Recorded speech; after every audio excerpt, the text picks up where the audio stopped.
tous, j'espère que vous allez bien. Aujourd'hui, on se retrouve pour une nouvelle vidéo et dans cette nouvelle vidéo, on va parler du futur.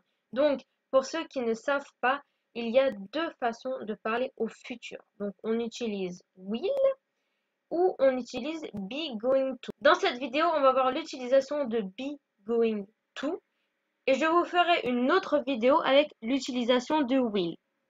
Car on utilise les deux pour parler au futur, mais il y a deux façons différentes de les utiliser. Alors du coup, dans cette première vidéo, on va voir be going to. Donc premièrement, la construction. Donc c'est très simple, on prend le sujet, ensuite on prend le verbe be, donc le verbe be qu'on conjugue, donc, I am, you are, he, she, it, is, we are, they are, et going to, et ensuite on écrit le reste de la phrase. Ensuite, on utilise be going to quand. Donc, il y a un plan de prévu. Par exemple, I am going to the restaurant on Tuesday 4th. Donc, là, comme vous voyez, donc, le sujet c'est I. Le verbe be conjugué, donc I am. Et là, j'ai fait la contraction entre I am, donc I'm. Going to, qu'on laisse toujours tel quel. Going to, on ne le change pas. Il y a vraiment juste le verbe be qu'on conjugue. Mais sinon, going to, on le laisse toujours tel quel. The restaurant on Tuesday 4th. Donc ensuite, j'écris la phrase comme elle est. Si vous entendez bien dans la prononciation de ma phrase, à la fin, 4, c'est 4. Mais quand on parle d'une date, voilà, c'est pour ça que j'ai rajouté le TH qui est très important, il faut le prononcer. Donc c'est pas fort, mais c'est fort.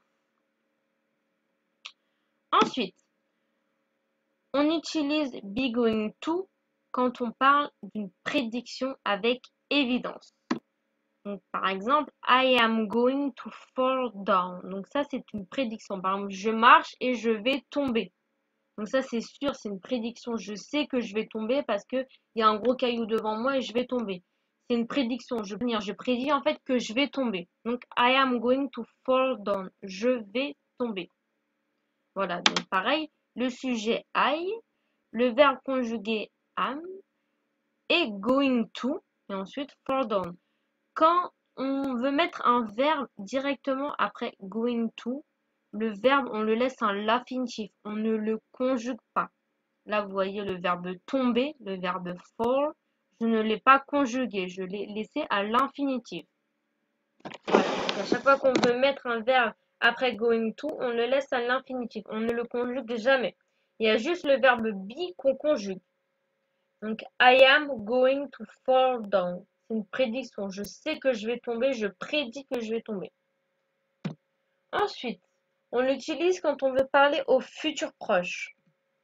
He is going to the cinema tonight. Voilà, donc ce soir, futur proche. Voilà. He is going to the cinema. Donc pareil, le sujet he, le verbe conjugué donc his, he, his, going to qui ne change pas, the cinema tonight. He is going to the cinema tonight. Quand on parle au futur proche, quelque chose qui va se passer dans le proche futur. Et ensuite, quand on parle d'une intention désirée, I am going to help you. Donc, quand on parle de quelque chose qu'on va faire, qu'on est sur le point de faire, I am going to help you. Je vais t'aider. Voilà. Donc, pareil, la même construction. Le sujet, I. Le verbe be conjugué, I'm. Going to, qui ne change pas. Help, le verbe aider, à l'infinitif, help you. I am going to help you. Et voilà, c'est tout pour aujourd'hui. J'espère que cette vidéo vous aura plu. Elle était très rapide mais très efficace. Si elle vous a plu, n'hésitez pas à mettre un petit pouce bleu, à vous abonner et à m'écrire donc en commentaire des petites phrases et comme ça je pourrai directement vous corriger.